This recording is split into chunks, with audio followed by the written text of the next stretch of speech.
Welcome back, listeners, to another deep dive. Today, we're taking a look at a place that's pretty mysterious and the subject of a lot of speculation: the Vatican Secret Archives. They certainly do have a certain allure, don't they? That name Secret Archives. It kind of makes you think of hidden knowledge in those books you aren't supposed to read. Yeah, and maybe a conspiracy or two. But um, before we go too far down that road, can you tell us, what are the Vatican Secret Archives? Well, first of all, the word secret is kind of misleading. It's actually a mistranslation of the Latin word secretum, which means private. These are really just the Pope's personal records going back over 1,200 years. 1,200 years. That's got to be a lot of documents. It is. We're talking about papal correspondence, treaties, financial records, and even a very basic parchment from the year 809 AD that just documents, like a church donation in Venice. I mean, it really shows just how huge this collection is. Wow, a donation record from 809. It's amazing that they even kept something like that.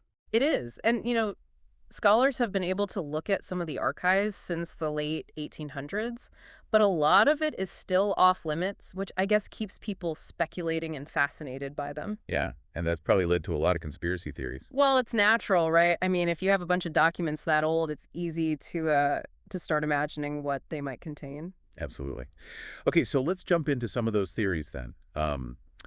One of the most popular has to do with Jesus and early Christianity. Yeah. What kind of secrets do people think the Vatican could be hiding about that? Well, there's some people who think they have documents that could totally change the story of Jesus. Lost gospels, different versions of his life, even evidence that maybe he was married or had kids. Huh. It's interesting that those theories still pop up even though we know so much about early Christianity already. I guess people are always searching for hidden truth, something that goes against what everybody believes. Then you have the theories about alien life. The Vatican seems to be connected to a lot of speculation about that. Right.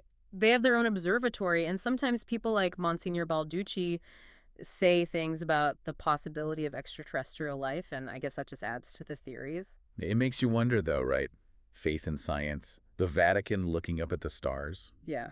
And then, of course, you have the third secret of Fatima. Oh, yeah, with the Virgin Mary and the visions and the secret message that they didn't reveal for a long time. That story's been captivating people for decades. And, the conspiracy theorists love to say that the version they release isn't the whole story, that they're hiding something about the end of the world or some kind of crisis in the church. Prophecies and hidden messages, it's all pretty fascinating, isn't it? Mhm. It's no wonder that story is so popular. And then there are the theories about documents that could change our whole understanding of history. Things like lost texts from ancient civilizations, maps to undiscovered places, even proof that there was advanced technology way back in the past. Advanced technology in the past. Now that sounds like something right out of Indiana Jones. Some people even think they might have knowledge that was saved from the Library of Alexandria before it was destroyed. Imagine that all those lost books. It's an incredible thought. Okay, then you also have the theories about the Vatican's role in global politics, the idea that they're secretly controlling things behind the scenes. Right, that they've been doing that for centuries. And they do have a long history of being involved in diplomacy, and so many of their records are still sealed, so I can see how those theories get started. It does seem like whenever there's a lot of secrecy, there's going to be people speculating. People are just curious, aren't they? They want to know what's hidden. But with all these theories flying around, I wonder, what does the Vatican itself have to say about the supposed secrets in its archives? Well, they officially deny all of it. They insist that the archives are just a historical collection, a record of the church's past. They say it's not a box full of world-changing secrets. And to be fair, Pope Francis did make some moves towards being more transparent, especially when he released those World War II documents a few years ago, especially the ones dealing with Pope Pius XII. That was a big deal, wasn't it? I mean, there's been so much debate about what Pius XII did during the Holocaust. Exactly. Those documents are helping us learn about a very sensitive and controversial part of the Church's history. So it sounds like the Vatican is trying to be more transparent, but they also know they need to address those times when people have questioned what they did or didn't do. Right. It's a delicate balance. They want to be open, but they also need to protect sensitive information and preserve the Church's history. Okay, let's talk about one of the most controversial parts of those wartime archives: the papacy of Pius XII and the Holocaust. It's a topic that people still feel very strongly about. It is. Pius XII was the Pope during World War II, and people have been debating his actions or lack of action during the Holocaust for a long time. Some people accuse him of ignoring the atrocities, of not speaking out against the Nazis, or doing enough to protect the people who were being persecuted. Right, and that silence has led to accusations that he was complicit, that he was actually supporting the Nazi regime. But then there are other people who defend him, who say that he was working behind the scenes to save lives, and that speaking out would have just put more people in danger. And there's evidence to support that view, too. For example, some recently discovered documents list over 3,000 Jewish people who were sheltered by Catholic institutions in Rome when the Nazis occupied the city. It's a complex issue with no easy answers. It seems like the recently released documents are giving us more context, but they're also raising new questions. Yeah, it's definitely not a simple issue. It just shows how hard it is for historians to really understand the past. They have to look at evidence that's not always complete, and sometimes it even contradicts itself, and they have to consider all sorts of different perspectives. It's like they're putting together a puzzle, but some of the pieces are missing. And when you're talking about Pius XII and the Holocaust, the stakes are incredibly high. The decisions made or not made back then had a huge impact on so many lives. Absolutely. And it's something that we still think about today. It makes us ask questions about moral responsibility and what institutions should do in times of crisis. And it reminds us how important it is to speak out against injustice. Speaking of speaking truth to power, we were talking about the Vatican's role in global affairs and all those sealed records. Do historians have any specific examples where they think the Vatican might have been secretly involved? Well, there are a few times in history where the Vatican's actions are still debated, and people speculate about their motives. Like, for example, the period just before the Protestant Reformation. Some historians think that the Vatican's response to Martin Luther's criticisms, his famous 95 Theses, might have actually helped to cause the split in the church. Really? How so? Well, some people argue that the Vatican was too harsh in their response to Luther's ideas. Maybe if they had tried to be more understanding and open to discussion, they could have prevented the division that led to Protestantism. It's amazing to think about how things could have been different. Like, if they had made different choices, maybe the whole history of religion would have changed. Yeah, it makes you realize that history isn't just a straight line. It's affected by all sorts of things. Human choices, random events, and sometimes even good intentions can have unexpected consequences. And when you look at the Vatican's involvement in world affairs, people have often questioned their intentions, right? Some people see their diplomatic efforts, especially during wars and conflicts, as a way to protect their own power and influence, not just to help people. Yeah, some critics definitely see it that way. They look at the Vatican's long history of being involved in politics and think they just want to be a major player on the world stage. Are there any specific events that support that view? Well, some people point to the Church's actions during the Cold War, for example. They say that the Vatican aligned itself too closely with the West, which might have made it harder to have meaningful conversations and reconciliation with the communist countries. It's a tough situation. Yeah. How do you balance your religious principles with what's happening in the political world? Trying to figure out the best way to act when the world is divided like that, it's complicated. And it's easy for us to judge what people did in the past based on what we know now, but they didn't have all that information back then. That's so true. We should definitely study the past and learn from it, but we also have to try to understand the context of the decisions they made. It's easier to see things clearly in hindsight, but those who were actually there didn't have that luxury. And with an institution like the Vatican, with its centuries of history and influence all over the globe, their choices have really shaped the world in major ways. There's no doubt about that. The Vatican story is woven into the history of Western civilization. Whether it's art, politics, culture, or obviously religion, you can see their influence everywhere. But like we've been saying, that legacy has some dark parts too. In recent times, the Vatican has had to deal with some pretty serious scandals, especially the sexual abuse crisis that has really hurt the church. Yeah, that crisis has caused a lot of pain and suffering. It's something that the church is still struggling with today. The cover-ups, the failures of the system, the way trust was broken. It's a terrible stain on their moral authority, and it will take a lot of time and effort to heal those wounds. And it brings up some really important questions about how the church is structured, about this culture of secrecy, and about whether they are truly accountable to their followers and to the rest of the world. It has. A lot of people are calling for more transparency for the church to admit the wrongs of the past and to make real changes that will protect vulnerable people and rebuild that lost trust. And then you have the financial scandals that have been associated with the Vatican Bank.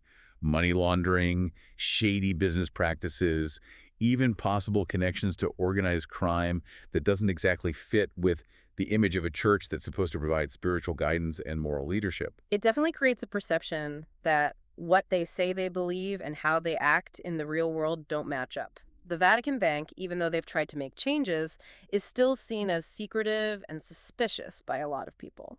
So we have this institution that's rooted in history, tradition, and spirituality.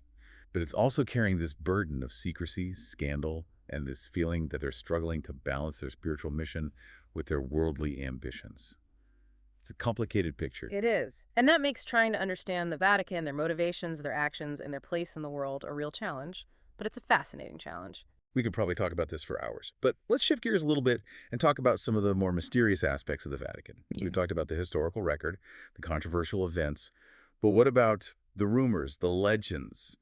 What are some of the stories people tell about this ancient institution? Yeah, let's get into the realm of speculation where history and myth get all mixed up. Exactly.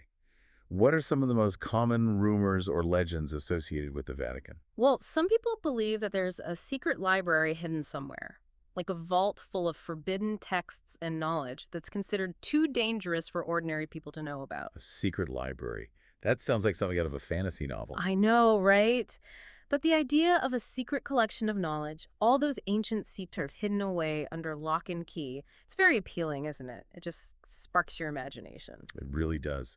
And what about those rumors of secret societies operating inside the Vatican, like the Illuminati or the Freemasons? Those groups that are always connected to conspiracy theories about hidden agendas and powerful figures controlling everything. Those theories have been around forever. The idea that these secretive, powerful groups are working behind the scenes, pulling the strings of governments and shaping history, and the Vatican, with all its history and secrecy, makes a perfect setting for those kinds of stories. It does. But is there actually any evidence for these claims, or is it all just speculation? Most scholars don't think there's any truth to it. They say there's no real evidence. But that doesn't stop people from talking about it, especially online and among people who love those ideas of hidden knowledge and conspiracies. It seems like the Vatican, maybe without even meaning to, has created this air of mystery that makes it a natural target for those kinds of theories. It's funny, isn't it? It's an institution that values tradition, hierarchy, and order, but it's also the subject of all these stories about secret societies, hidden motives, and forbidden knowledge. And then you have the even spookier rumors. The ones about the Vatican being connected to the occult, stories about dark rituals and ancient objects hidden deep within its walls.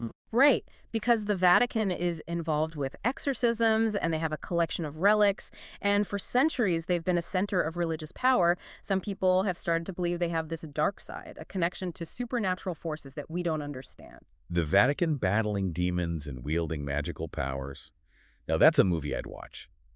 But are any of these rumors actually true, or are they just products of people's imaginations? It's hard to say for sure. I mean, the Vatican has a long and complicated history, and every institution like that is going to have its secrets and mysteries. And whenever there's mystery, people are going to speculate. It sounds like the Vatican's history, its traditions, and even the buildings themselves have all contributed to this image of it as a place where the sacred and the ordinary, the historical and the mythical, all get mixed together. It's definitely a place that makes you feel awe and wonder, and maybe a little bit uncomfortable too. I mean, think about the grandeur of St. Peter's Basilica, the seriousness of the Sistine Chapel, the maze-like hallways of the Vatican museums.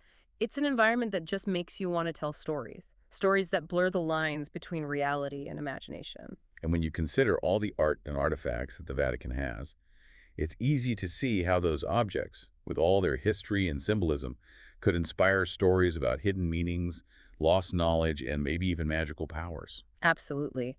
Objects have stories, and they evoke memories, and they connect us to the past. And with the Vatican's collection, those stories are often tied to religious beliefs, historical events, and the lives of people who shaped the course of Western civilization. So we have these actual physical objects, these historical records, but then we also have these intangible stories, these whispers of secrets and legends that seem to surround the Vatican like a fog. It's this combination that makes the Vatican both fascinating and a little bit creepy at the same time. It does, and I think it shows the enduring power of mystery, how fascinated humans are with the unknown, with the things that are just out of reach. Speaking of things that are hidden, Let's talk about a really interesting and kind of macabre part of the Vatican necropolis. Hmm. It's this ancient burial ground underneath St. Peter's Basilica, and there are rumors that it holds more than just the remains of early popes and martyrs. The Vatican necropolis is definitely a fascinating place. It's a little eerie, but it's also a reminder that beneath all the grandeur and beauty of Vatican City, there's this much older, more somber history. It connects us back to the earliest days of Christianity and the people who helped build the faith. It's like a hidden world, right? A secret underground realm where the past is literally buried beneath the present. What are some of the rumors and legends people tell about this necropolis? Well, some people believe that there are hidden chambers and secret passages down there, maybe even leading to even older and more mysterious parts of the Vatican.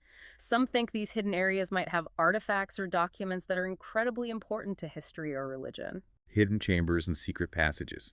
Sounds like Indiana Jones again. There are even some who believe that the Knights Templar, that legendary medieval order, hid their treasure in the necropolis after they were shut down in the 14th century. Knights Templar treasure buried beneath the Vatican. That's the kind of story that everyone loves to hear. It's a tempting idea, isn't it? Imagine finding a lost hoard of gold, jewels, and maybe even holy relics that have been hidden for centuries. And what about those rumors of secret societies meeting in the necropolis? Groups with names like the Priory of Sion or the Order of the Golden Dawn. Those groups that are always associated with secret knowledge and hidden agendas. Those names definitely make you think of mysterious figures gathering in dark, candlelit rooms, whispering secrets and planning their next move. But once again, we need to remember to separate fact from fiction. The necropolis is definitely a fascinating and mysterious place, but there's no real evidence to support these more outlandish claims. It seems like the necropolis, just like the Vatican itself, has become a place where people project their own beliefs, fears, and fascinations. It's a place that encourages speculation, that invites us to use our imaginations to fill in the gaps in our knowledge. And as long as the Vatican keeps the necropolis off limits, those interpretations and ideas are probably going to keep growing. Well, that's how mystery works, right? The less we know, the more we try to fill in the blanks with our own assumptions and stories. And with a place like the Vatican, with all its history, its secrecy, and its collection of priceless objects and documents, those stories can be really captivating. They can. And they can also be harmful, especially when they turn into conspiracy theories and baseless accusations. It's a good reminder that even though we should be curious and always seeking knowledge, we should also be careful about the information we come across and try to figure out what's true and what's not. That's a great point, and I think that's a good rule to follow, not just when we're trying to understand the Vatican, but in general when we're dealing with information. Definitely. We live in a world where information is everywhere, and it's easy for stories to be twisted and spread quickly. It's more important than ever to be discerning and to think critically about what we see and hear. And we should always remember that behind every institution, every historical event, every object, there are human stories, complex, often contradictory, but in the end, they're the key to understanding the forces that shape our world. That's a great point. It's easy to get caught up in the big stories, the conspiracy theories, the sensational stuff. But at the end of the day, it's the human element that makes history come alive. It's what connects us to the past and helps us understand the present. And that's a perspective we should keep in mind as we continue to explore the Vatican, its mysteries, and its lasting impact on the world. It's easy to forget about the human side of things, isn't it? We get so focused on the institutions and the big events, but it's those personal stories, the choices people made, the connections they formed, that really shape what happens. And with the Vatican, those individual stories are often tied to faith, power, ambition, and sometimes scandal. We talked about the darker side of the church's history, the abuse crisis, the financial problems. Those things have really shaken people's faith and made people question the Vatican's moral authority. They have, and it's important that we acknowledge the pain and suffering that were caused and recognize that there needs to be accountability, transparency, and real change. It shows us that even an institution as old and powerful as the Vatican is still made up of humans who make mistakes. Exactly. And it makes you wonder, how can the Vatican move forward from all of this? How can they balance their spiritual mission with the fact that they're human and make mistakes? How can they rebuild the trust that's been lost? It's a huge challenge. It's not enough just to say the right things. They have to take real action, show that they're committed to change, and be willing to confront those parts of their history that have hurt so many people. It's going to take time, a lot of soul searching, and an openness to really listen to the people who have been hurt and disappointed. And maybe they need to rethink their whole approach to secrecy. We've talked about the secret archives, the sealed records, all the rumors and speculation that surround the Vatican. Do you think this culture of secrecy has made things worse for them? That's a good question.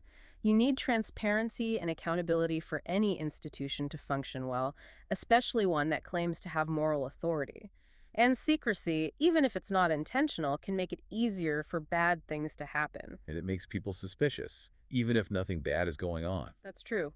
And I think the Vatican is starting to understand that they need to be more transparent, not just to deal with past mistakes, but also to build trust and show that they are committed to doing the right thing. We have seen them taking some steps in that direction, haven't we? Like releasing those documents about World War II and Pope Pius XII. We have, and those releases, even though some people didn't like them, have given us valuable information about a very important period in history. It's a start, but there's still a long way to go. There is. The Vatican has to keep working on finding that balance between protecting sensitive information and being more open and accountable. It's a tough balancing act, but they need to do it if they want to stay relevant and maintain their credibility in today's world. Absolutely. The world has changed and people have different expectations now. If the Vatican wants to keep being a leading voice on morality and spirituality, they have to adapt. It's been so interesting to explore the Vatican, its history, its controversies, and its mysteries. We've talked about a lot, but it still feels like we've only scratched the surface. Yeah, the Vatican is a really complex institution, and it's hard to put it in a neat little box. It's a place where spirituality and power come together, where ancient traditions bump up against modern challenges. And it's a place that keeps fascinating us, inspiring us, and sometimes confusing us. It does, and I think that's part of why it's so enduringly appealing. It forces us to confront big questions, to think about our own beliefs and assumptions, and to consider the complicated relationship between faith, history, and human nature. What a great way to put it. So as we wrap up this deep dive, what's the one thing you hope our listeners will take away from our conversation? I think the most important thing to remember is that even though it's powerful and influential, the Vatican is ultimately a human institution. It's made up of individuals who are just as flawed and complex as everyone else. And while we can and should critique their actions, question their decisions, and even disagree with their beliefs, we should also remember that they are constantly evolving, grappling with their past, and trying to navigate the challenges of a changing world. That's such a great reminder. It's about approaching the Vatican and really any institution or person with nuance, understanding that there's good and bad, successes and failures, all those complexities that make us human. That's it. And we have to remember that seeking knowledge and understanding is an ongoing journey. There will always be unanswered questions, mysteries to explore, and different perspectives that challenge our own ideas. And that's a good thing because it keeps us curious, it makes us think critically, and it helps us grow. Well said. And on that note, it's time to bring our exploration of the Vatican to a close. Thank you for joining us on this deep dive, everyone. We hope it's piqued your interest and left you pondering some new questions. It's been a pleasure exploring this topic with you. And you never know, maybe we'll revisit the Vatican someday, delve even deeper into those archives, and uncover more of its secrets and stories. Until then, keep exploring, keep asking questions, and never lose that spirit of curiosity.